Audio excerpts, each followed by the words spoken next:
ብሩኬ ሀይሚን አስደነገጣት፣ ሰርፕራይዝ አደረጋት። እሱ ባዘጋጀላት ፕሮግራም ሀይሚ በጣም ተደሰተች። ስጦታ አበረከተላት። ያበረከተላት ስጦታ ደግሞ ቀሚስ ናት። ምርጫውን በጣም ወደደችለት። እሱም ደግሞ እንዴት ነው ያማርሽው ዛሬ ብሎ ሀይሚን ግንባሯን ሳማት። የፍቅረኛሞች ቀንን በማስመልከት እኔና አንቺ ደግሞ ይህንን ነገር አብረን እናሳልፍ ብዬ ነው፣ መቼም ደስ ይልሻል በማለት ለሀይሚዬ ነገራት። አልጠበቅኩም እኮ ብሩኬ፣ አመሰግንሃለሁ፣ እወድሃለሁ ብላ ብሩክን አመስግነዋለች። ሀይሚን እስኪ ወደ ዱባይ በመሄዴ በሀሳብ አልተስማማችም። ያው ግግም እንዳለች ናት። አሁን ደግሞ ይህንን ፕሮግራም ሳያዘጋጅላት ትንሽ ብትስቅ ትወደኛለች፣ ታፈቅረኛለች፣ አውቃለሁ ደስ እንደሚላትም እርግጠኛ ነኝ አለ ብሩክ። ከፀጉር ቤት ስትመጣ ስታየው በጣም ደነገጠ። ብሩኬ ምንድን ነው ነገሩ? ለምን አልደወልክልኝም? ምን እያዘጋጀህ ነበር? ብላ የተዘጋጀውን ስታይ በጣም ደነገጠ። እስኪ ነይ ተቀመጪ የኔ ወደ ብሎ ካጠገቡ አስቀምጦ ጾም ከመግባቱ በፊት ቸኮሌት የምትወጂውን ይኸውና ቅመሽልኝ ብሎ እሱንም ሰጣት። በጣም ደስ አላት። ስጦታውንም ሂጂና እስኪ ቀይሩና ልበሽውና ነው ያላት። ሀይሚዬ የተገዛላትን ወይም የተበረከተላትን ስጦታ ቀሚስ ናት። ሙሉ ቀሚስ ለብሳ ወደ ብሩክ ስትሄድ ብሩኬ ወደ እሷ ሄዶ እሷን ሲቀበላት እንዴት እንዳማረባት! ወይኔ የኔ ውድ እንዴት ነው ያማርሽው! ምርጫዬን በጣም ወደድሽው አላት። በጣም እንጂ የከለር ምርጫ፣ የልብስ አመራረጥ በጣም ተመችቶኛል ብሩኬ፣ አመሰግናለሁ የኔ ውድ ብላ ብሩኬን አመስግናለች። ሰላም ጤና ይስጥልኝ ውድ እየተከበራችሁ ቻናል ተከታዮች ቤተሰብ በሙሉ በያላችሁበት ሰላማችሁ ይብዛልኝ። ለቻናሉ አዲስ የሆናችሁ ሰብስክራይብ እያደረጋችሁ ቪዲዮ ላይክ እና ሼር በማድረግ ተከታተሉ ትላለሁ።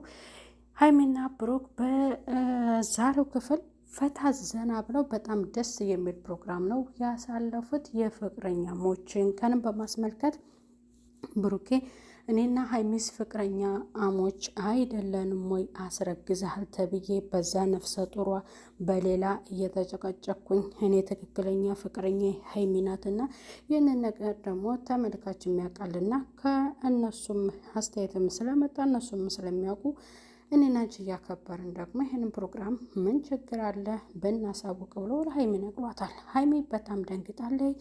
ባዘጋጀውም ነገር በጣም ነው የተደሰተችው። ምክንያቱም ሳታስበው ስለሆነ ያደረገላት በጣም ደስ ባታን። የፈተናት ነገር አለ። ያም ደግሞ የፈተናት ነገር ሩሟ ውስጥ የተዘጋጀው አልጋ፣ ሻማው በርቶ አበቦች ምናምን ተዘጋጅተዋልና ከዚህ ከፕሮግራማችን መልስ ወደ ክላሳችን ሲላት በዚያ ነገር ደግሞ እሷ ግግም ብላለች። እሱ ፈተናን የፈተናት ምን ነው ዛሬ አዲስ ሰው ሆንክብኝ፣ እንዲህ አይነት ነገር በጭራሽ በእቅዳችን ውስጥም የለም ብላ ለብሩክ ነግረዋለች። እሱም በመጨረሻ ይህንን ደክመህ ፕሮግራሙን ስላዘጋጀልኝ አመሰግንሃለሁ፣ ግን ፈርቻለሁ፣ ከክላስ እንድትወጣ ፈልጋለሁ ብላ ብሩክም እሱም በዛም አመስግኖ በኋላም ያ ያዘጋጀው ነገር ለእሷ ምቾት እንዲሰጣት ደስታ እንዲሰጣት ነው እንጂ እሷ ላይ ሌላ ነገር ለመፈጸም አይደለም። አንቺ ሁልጊዜም እንደገገምሽ ነሽ እስከ መቼ ድረስ ነው ብሎ ብሩኬ ለሀይሚ ነገራት። ሀይሚም እንግዲህ ብሩኬ ወድሃለሁ፣ አፈቅራለሁ፣ ግን አሁን ደግሞ ሰዓቱ አይደለም ብላ ለብሩክ ነግረው እሱም በዛ በሀሳቧ ተስማምቶ ይህንን ቪዲዮ እየሰራው እንቅልፉ እየመጣ እንደሆነ እሷም ለተመልካች ተናግራለች። እና እሷም አመስግነው ደህና ደር ብላ ብሩክን ሸኝተዋለች። በመጨረሻ ፕራንክ እንደሆነ የመጨረሻው ክላሷ ካስገባት በኋላ እሷን ለማስደሰት በሩሞ ውስጥ ብዙ ነገር አድርገዋል እንጂ ሌላ ነገር ለመፈጸም እና እሷን ያለ ፍላጎቷ ምንም ነገር መፈጸም እንደማይችል ተናግሯል። ብሩክ ለተመልካቾች አስተያየት ሰጥቷል፣ ቁም ነገር ማለት ነው። ያም ደግሞ ፍቅረኛሞች ወይንም በፍቅረኛሞች ቀን የሚያከብሩት ፕሮግራም አለ። ያም ፕሮግራም ደግሞ ሳይጋቡ የሚያከብሩ አሉ እና ወንዶች በሴቶች ላይ የምትፈጸሙት ነገር ሴቶች ቤተሰብ ጋር ቁጣ ሊያመጣ ይችላል። ጫናነት በሴት ላይ ስለሚኖር ተጠንቀቁ ብሏል። ወንዶች ልትወርዱብኝ ትችላላችሁ፣ ይህንን ግን እውነቱን ነው የምነግራችሁ ብሏል። እንግዲህ ይህንን ደግሞ የሚያዳምጡ ምናምን እስኪ እኛ የምንጀምር እኛ የምናክብር ከዛ ይመቻችልን ምናምን ብለው የሚፈጽሙ ይሄ ነገር ትክክል እንዳልሆነ ብሩክ ተናግሯል። እውነት ነው ማለት ነው። እና ሀይሚ በጣም ተደስታለች። እነዩ እንግዲህ ተቃጠሉ፣ ተንጨረጨሩ ማለት ነው።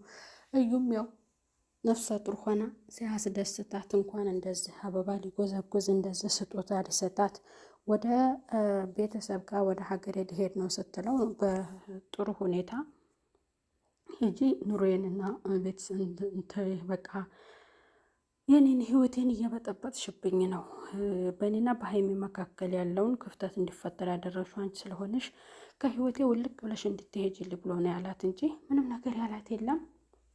በዚህ በተደረገው ፕሮግራም ሀይሚ ስሬስ በጣም ደስ ያላት፣ በጣም የስጦታውን በጣም ወደደችው። ቀሚሶ ምርጫውን ወደዋለች። እንደገና ደግሞ የተደረገውን ፕሮግራም ያው አብረው ገዝተውም ለእንትን ነው የሚሆነው ለእኛ አዲስ ሊሆን ይችላል። እነሱ አዲስ ተመቻች ለእነሱ ተመቻች ያደረጉት ፕሮግራም ይሆናል። ቁም ነገሩን ስናና አሪፍ ነው። በቃ ያበደ ነበር። በጣም ደስ ይል ነበር ማለት ነው። ቤተሰብ እንግዲህ እዩ ደግሞ ምላሿን እንጠብቃለን። እዩ ምን እያለ ትመጣ ይሆን? ከቀሚስ መልበስ ወደ እዚህ ተቀይረሃል፣ ተመስገን። ግን እኔን ለማናደድ ፈልገ ነው ብላ ከችልትል ትችላለች ማለት ነው። ቤተሰብ የሀይሚ የቀጣይ ቪዲዮ ደግሞ ምን ይመስላል? ምክንያቱም ብሩክ በዚህ መልክ እሷን አስደስቷታል፣ ደስ እንዲላት አድርጓል። ቅመሜን የኔ ቅመም ብሏታል ማለት ነው። እና ከዚህም በላይ እንድትደሰችልኝ እፈልጋለሁኝ ብሎ ለሀይሚ ተናግሮ በመጨረሻ በጣም አመስግነው በተደረገላት ነገር ተሰነባብተዋል ማለት ነው። ቤተሰብ ቻናሉን ላይክ እና ሼር እያደረጋችሁ ፕሌስ አበረታቱት። ለቻናሉ ደግሞ አዲስ የሆናችሁ ሰብስክራይብ አድርጉ። ሰብስክራይብ ደህና ሁኑልኝ። ቀጥሎ ሌላ ቪዲዮ እስከምንገናኝ ቤተሰብ ባይ ባይ።